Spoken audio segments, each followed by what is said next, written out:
حکوومەتی عەبادیە و مەبەستمە بزانم ئایا حکوومەتی عێراقی تەنها بڵین هەنگاو ئەنێ بە ئاراستەی تەحجیمکردن و بچووکردنەوەی هەرێمی کوردستان و لە هەڕەشەکانی بەردەوامە بێت یان بە شێوەیەک لە شێوەکان هاتۆتە سەر هێڵی دانوستان بۆی لەگەڵ هەرێمی کوردستان دابنیشێت و بەسش مەقسە لەسەرەوە بکەین ئەگەر بێت و دانوستانێک بکرێ بێ و شاندا چۆن بێت و چۆن پێک بهێنرێت هەروەها مەبەستیش مەقسە لەسەرەوە بکەین کە حکوومەتی هەرێمی کوردستان پێش تۆزێک بە فەرمی پێشوازی لە دەست پێشخەریەکەی یاخود ئەو بانگەشەی دکتۆر حەیدەر عەبادی سەرۆکوەزیرانی عێراق کردووە کە ئامادە بۆ توێتی موچەی هێزی پێشمەرگەی کوردستان و موچە خۆرانی هەرێمی کوردستان ئەدەین ئەوانش کۆمەڵێک شتیان خستۆتە ڕووە بەنسبەت بودجێ عێراقیشەوە کە لەگەڵ جەنابی دکتۆرە باسیەکەی نەمشەو ئەم بودجەیە ئایا هیچ بواری ئەوەی تیا ماوە بەری لێ بگیرێت ڕێگی لێ بگیرێت لەوەی پەسەند بکرێت چونکە پشتی کورد لە 17% بە پێی و ڕێکەوتنی لە 2005ەوە هەبووە تا و کاتێک کە سەرژمێری گشتیەکرێت کراوە بە 12.6 تقریبا ئەمە کورد دەتوانێت چی بکات پەرلەمانتاران و نوێنەرانی گەل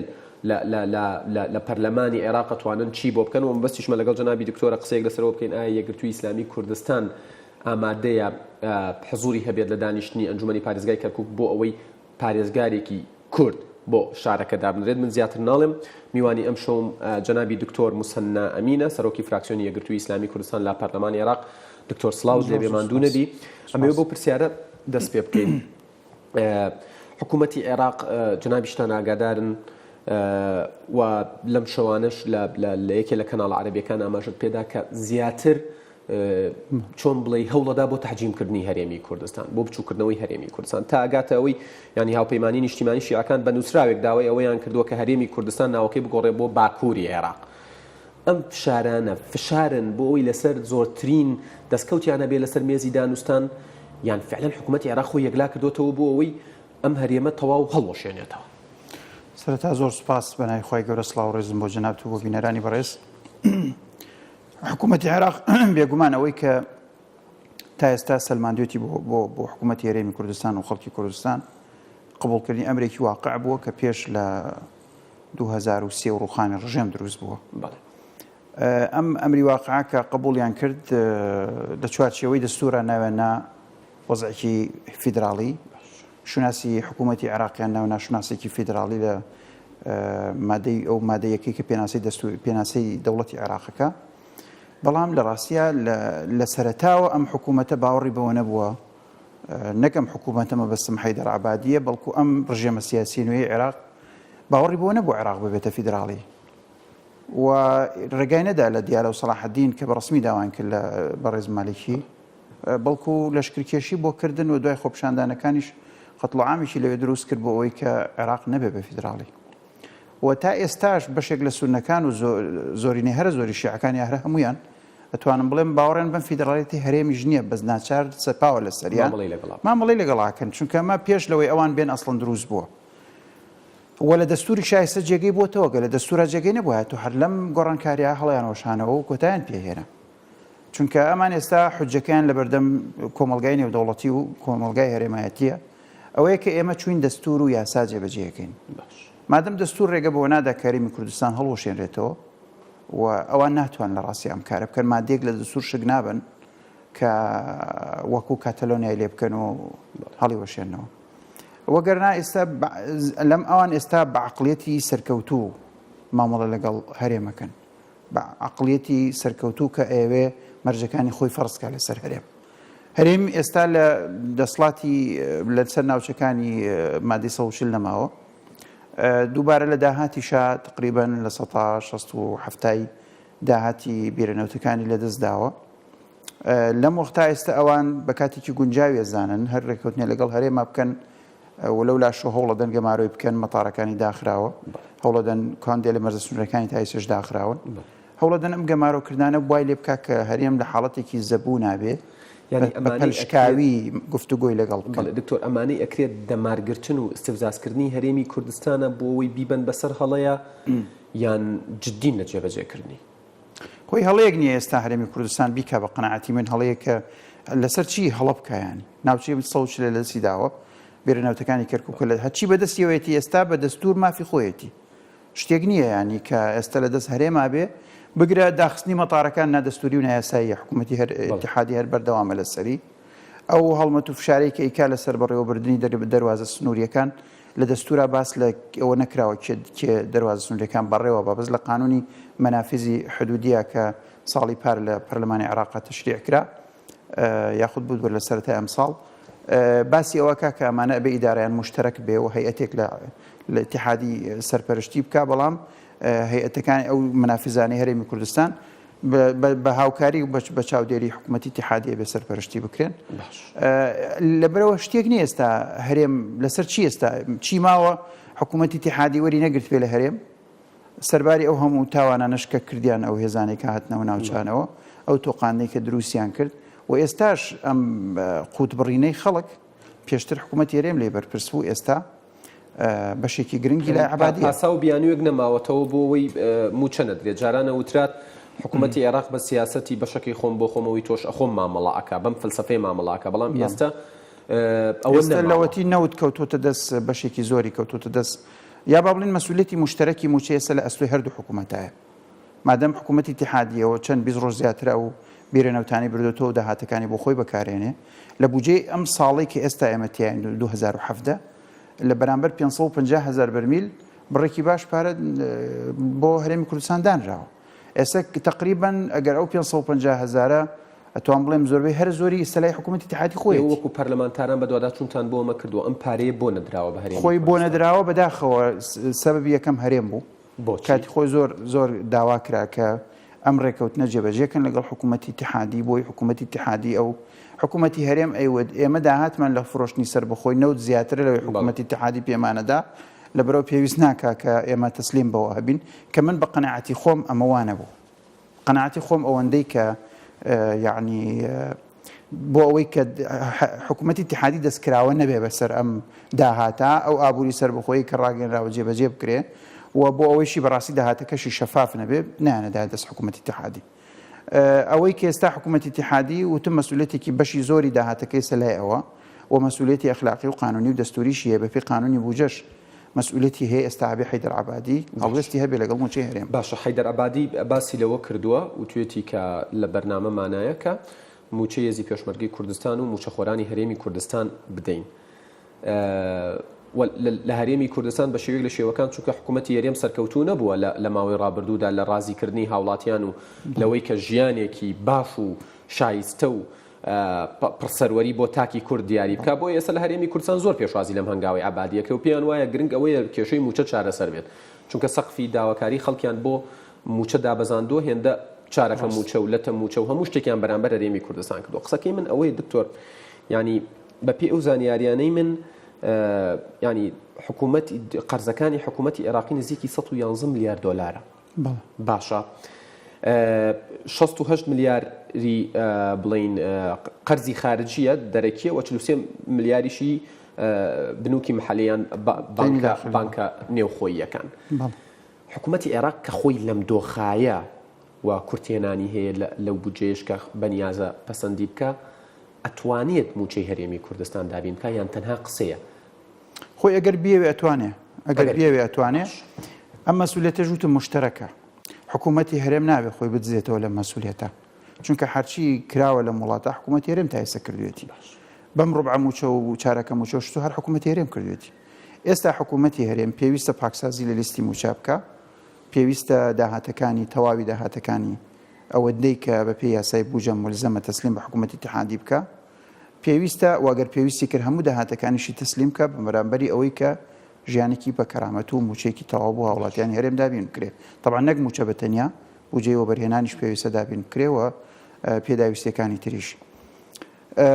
لە بوجەی ئەم ساڵاتیایەتی کە بە تەنسیق لە بینی وەزارەتی پێشمەرگە و وەزارەتی دیفاع پێویستە لیستی موچەی پێشمەرگە ئامادە بکرێ بە ڕێژێکی دیاری کراو طبعا ئەمە کێشەی لەسەر ئەمانە هەموو بە دەقەکان هەندێکی بە تەواو ڕوون نەنووسراون بەڵام بە ڕێکەوتنی ینی بەشی ڕێکەوتنی تیاماوە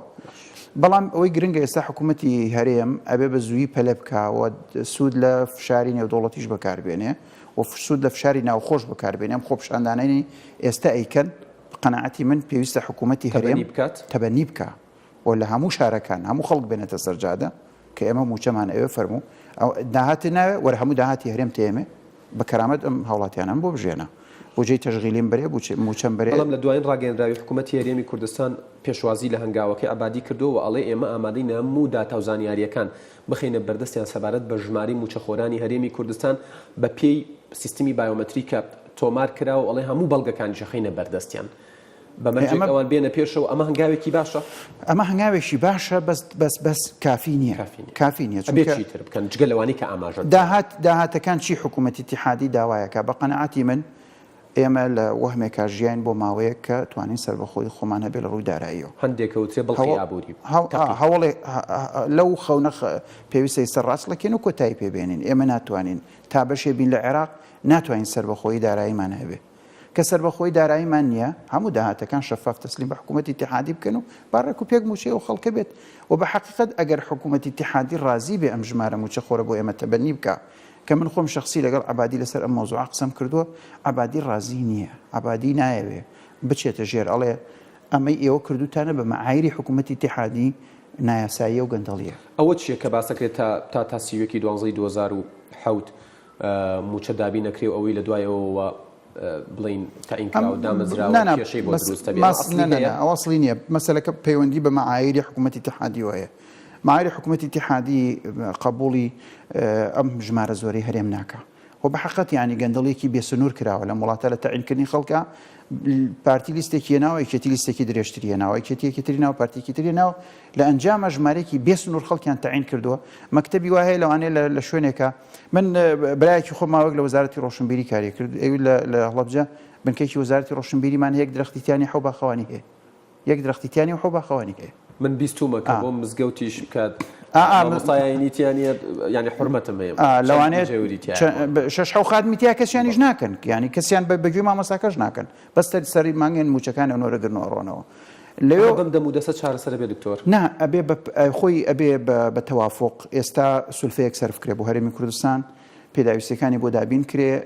بە زووترین وەقت سولفەیەک سەرفکرێ ئێستا کاتی ئەوە نییە حکوومەتی اتحادی و عبادی و حکوومەتی هەرێم بیانەیەم خەڵکە دانیشە دووسێ مانگتر هەتا ئەمان اتفاقەکەن پێویستە سولفەیەک سەرف کرێ داهاتی خۆشمان چەندێکە لە ناوخۆ بیهێنە دەرەوە ئەوەش چەندین ساڵە ئەبرێ و هەڵەگیرێ هەر بیهێنەوە ئەم خەڵکی پێ ڕازیکەنە تاوەکو ئەم یەک دوو مانگە من قەنەعەتم وایە لەم دوو مانگەی کەماوە لەم ساڵ ئەم کەمتریش لە دووما ئەتوانێت ڕێکەوتنێ بکرێت کە خەڵکی تا حەدی پێدەبرکرێت لە بدایەتی ساڵی داهاتووە کە بودجەی ساڵی داهاتوو ئەکرێ تەریب لەگەڵ ئەم هەوڵانی ئێستا بۆ دابینکردنی بژێوی خەڵک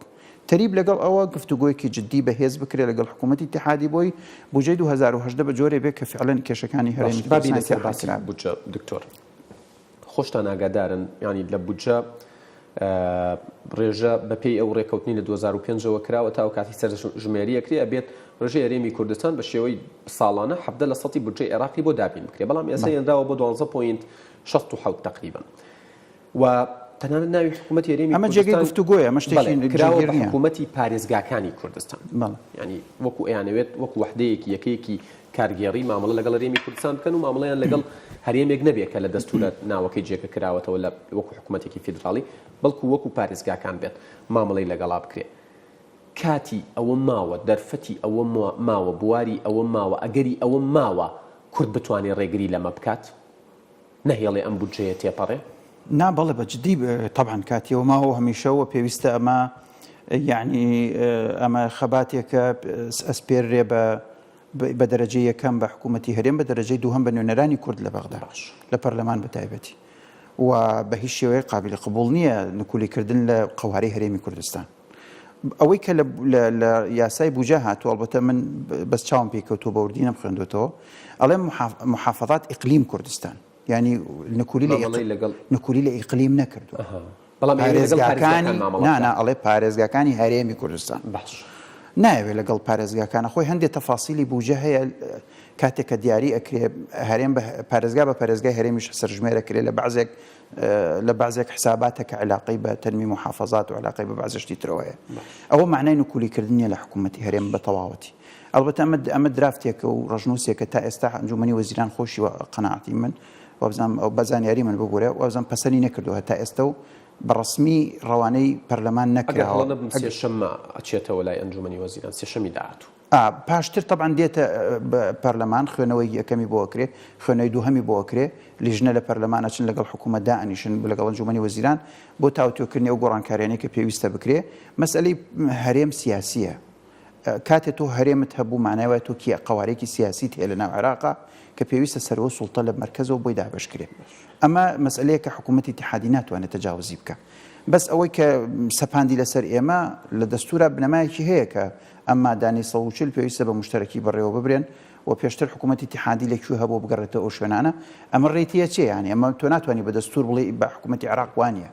بەس ئەوەی کە بیاوێن و کولی لە قواری هەرێمی کوردستان بکە و هەڵی وەشێنێتەوە ڕاستە خۆ مامەڵ لەگەڵ پارێزگا بکە ئەمە شتێکە ممکن نیە ڕووی دەستوری و قانونی و ممکن نیە ببوورە بەنسبەت ئێوە وەکو یەکگرتووی ئیسلامی کوردستان جەنابتان سەرۆکی فراکسیۆنەکەن لە پەرلەمانی عێراق لە ئێستادا حزورتان هەیە لە دانیشتەکانی ڕۆژانی پێش و حزورتان هەبووە ئێمە چوار ئەندامین دوانمان سزاوشتمان لەسەر و لەسەرەوەی کە سەرمان بۆ بەرزەکە لە ڕفراندۆم بەشداریمان کردو دیفاعمان لە مافی میلەتی خۆمان کردو باوەڕمان بە مافی میلەتی خۆمان هەبوو لەسەر ئەمە ئێستا ئەو ڕاستپاردەی لیژنەی یاسایی هەیە کە گوایە ئێمە بدرێنە دادگا و حەسانەمان لێ بسەنرێتەوە ئەو پەرلەمانتاران ئەم کێشەیە حل نەبووە نەکردووە لە ڕفراندۆم یان ئیمکانیان کردووە هەندێکیان توانە نەمان کردو هەندێکیان توانە نەمان کردو هەندێک لە پەرلەمانتارەکان بەشداریان کردو و توانە نەمان کردو خۆی لیژنەی یاسایی چواردە ناوی داوە لە راپۆرتەکەی خۆیان ناوهێناوە کۆمەڵێک لە پەرلەمانتاران بەداخەوە بەشداریشان کردو ڕەنگە سە بڵێن بەشداریمان نەکردو کۆمەڵێکیشان کەس لی نەپرسیون بەشداری کردویان نەیکردووە ئەوش بۆ خۆی کە ناوی نەهاتوە لێ بێدەنگی لێ کردویان لەم مەسەلەیە من کورد دەڵێ کەوکوژی دانیشتون بۆتان بە دڵنیایی ئەوان کۆمەڵێک کەسیان کردوتە ئامانج کە لەوانەیە یعنی هەڵوێستی سیاسیان بەهێز بوو بێ بەرامبەر بە ئەوانیان کردوتە ئامانج غەیری ئەوەش لەوانەیە سەردێکیان کردو لە پەیجەکانیشان دێ بەڵگیان دۆزیوەتەوە کەسێک ویستوێتی ئاشکرای کاکە دەنگی داوایە دەنگی نەداوە بەس من خەبەرم هەیە لە ناو لیژنەکەەوە ئەندامی لیژنەی یاسایی هەیە دەنگی داوەتوانە نامە هاوڕێ خۆمانە لە لیژنەکەمانە قەینە ناوی تێمەکەن یعنی ئەو بە شێوازێکی مۆزوعی نەکراوە بەس وەڵامی پرسیارەکەی بەڕێز ئێمە دوانمان من و مامۆستا عادل ئەو لەو لیستاناومان هەیە تا ئەو کێشەیە حل نەبێ ڕەنگە یعنی سازگار نەبێ بڕۆینەوە بۆ دانیشتنەکان هەرچە ناتوانین بڕۆینەوە دڵنیانین زەمانەتێک نییە بڕۆنەوە ئەوێت ئیجراعاتی یاساییتان بەرامبەر بکرێت تا ئێستا ئەوان ناتوان ئیجراعاتی یاسایی بکەن ئەگە باسی یاسا بێ چکە حەسانەتان پارێزبەندی خۆتانێ پارێزبەندیمان هەیە وا ناتوان بماندن بە دادگا ئێستا هەتاوەکو پەرلەمان بڕیار نەدا کە حەسانە لەسەر ئێمە هەڵگرێ بۆی دادگا دەستکراوە بێ ئێمە دەستگیر بکایە یا بەو مادەی کە مادەی 156 عقوبەکەی ئەعدامە على ئەساس ئێمە ڕۆبەڕۆی ئەو سزای ئەکرێنەوە تا ئەمە کێشە بە دوانی ترمان کە ئەو کێشیان لەسەری نییە ناویان نەهاتووە لەو لیستە کە ئەوانیش نەکولی لەوە ناکەن کە دەنگیان دابێ بەس ناویان نەهاتووە لە لیستەکە ئێمە پێمان وتون بچنەوە بۆ پەرلەمان چونکە بەڕاستی ئێستا ئێمە قەناعەتمان وایە وەکو یەکگرتووە هەر 5 حزبەکەش قەناعەتمان وایە ئێستا کاتی ئەوەی ئەم نەزیفە لەسەر کوردستان ڕاگرین حاڵەتێکی ئاسایی دروستکەینەوە موچە و ڕسق و بژێوی و سکی برسی خەڵک و ئەم تۆق ترسان و تۆقاندنە ئەم ئاوارەکردنەی خەڵک هی ئەوە نیە ئێستا ئێمە قەیران دروستکەین لەگەڵ بەغدا هی ئەوەیە ئەم نەزیفە ڕاگرین مادەم هەرێمی کوردستان بڕیاری ڕوبەڕووبوونەوەی نەداوە لەگەڵ حکوومەتی اتحادی و دەوڵەتی ڕانەگەیاندووە ئەوانە بەشێکی لە عێراق پێویستە بچین لە بەغدا و مافەکانی خۆمان مسۆگەرکەین لەوێ و ڕوبەڕووی ئەم هێرشانە ببینەوە کە ئێستا ئەکرێتە سەر هەرێمی کوردستان و ئەمە بە ئەرکێکی نیشتیمانی ئەزانین و واکەین ڕۆڵی پەرلەمانتارانی کورد لەوەی کە ئێوە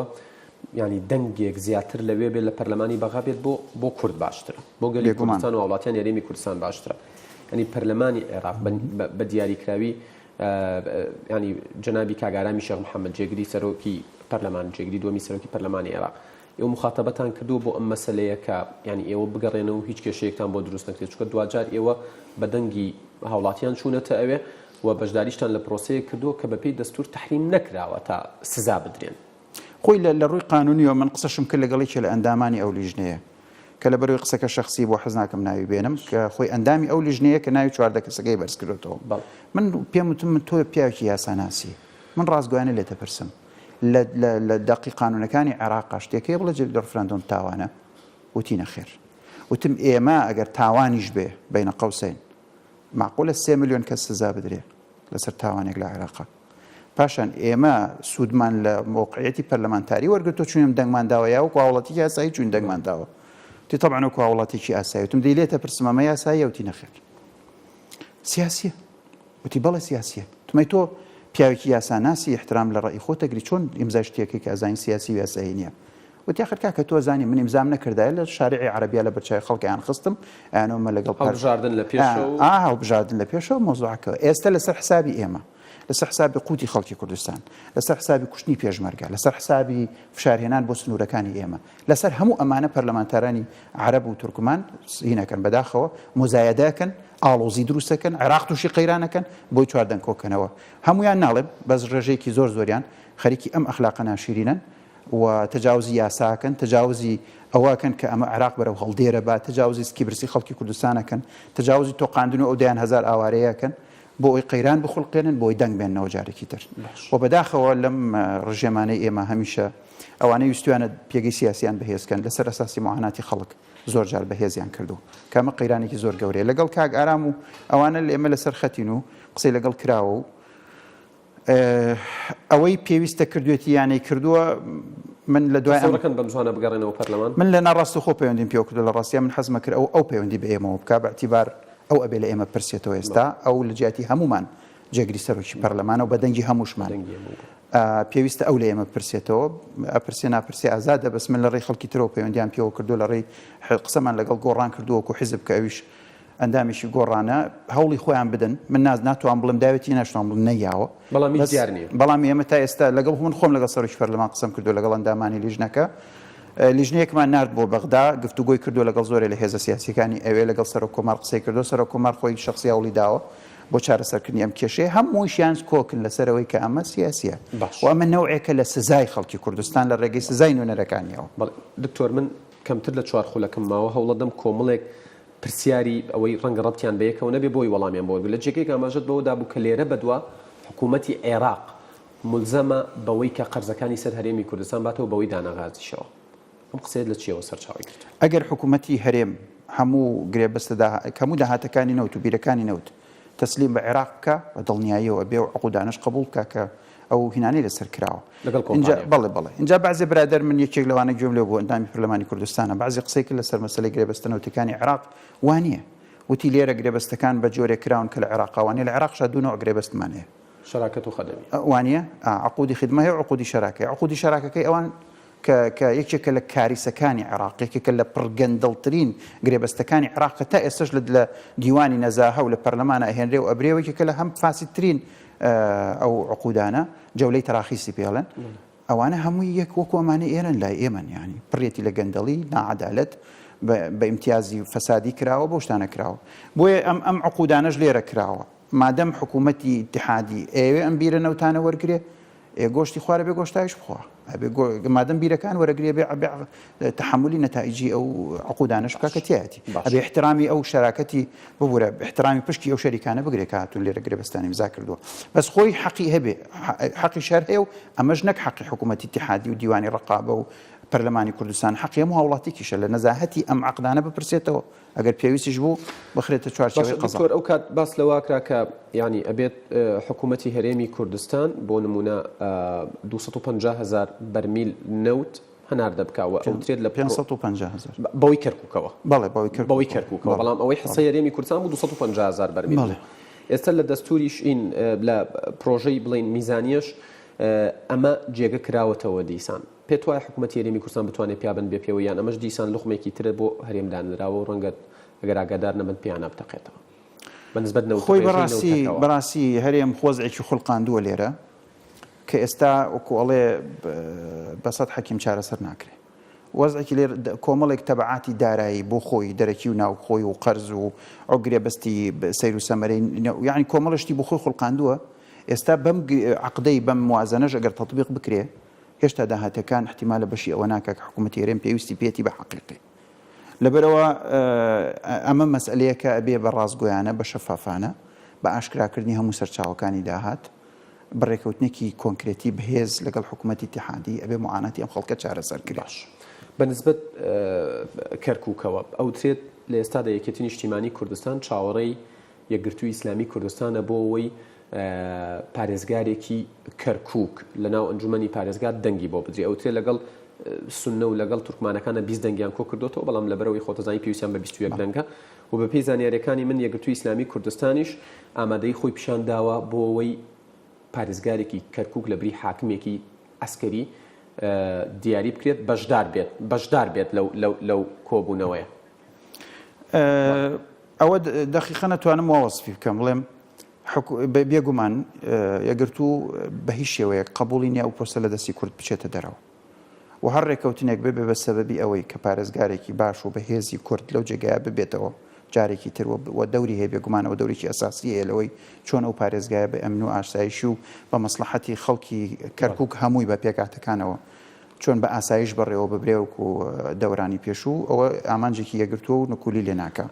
ئەندامانی تەواو ئەندامانی یەگرتووە دەستبەرداری پۆستی سەرۆکی ئەنجومەنی پارێزگاژن بۆ تورکمانێک زۆر بە کورتی. ئەگەر ئەوە ڕێکەوتنی بێ لەسەر کۆی پرسی کەرکووک ئێمە کێشێکمان لەوانە بەس مامەستا ڕێبوار تاڵەبانی کۆمەڵێ مەرجی هەیە ئەبێ مەرجەکانی ڕێزی لێ بگیرێت چکە مەرجی خەڵکە لە دەرفەتەکەویش بەسەرکەینەوە بۆی باسی مەرجەکانی بکەین. ئەوە شتێکی باشە بەس مەبدەئیەن یەگرتوو لەگەڵ ئەوەیە کە ئەو پرۆسەیە تەواو بێت. زۆر باشە. دکتۆر موسەنا ئەمین سەرۆکی فراکسیۆنی یەکگرتووی ئیسلامی کوردستان لە پەرلەمانی عێراق زۆر سپاس بۆم دەرفەتە ماندوو نەبوون. بەڵێ بینەرانی ئەزیز باسی ڕۆژ کۆتایی هات خواتان لەگەڵ.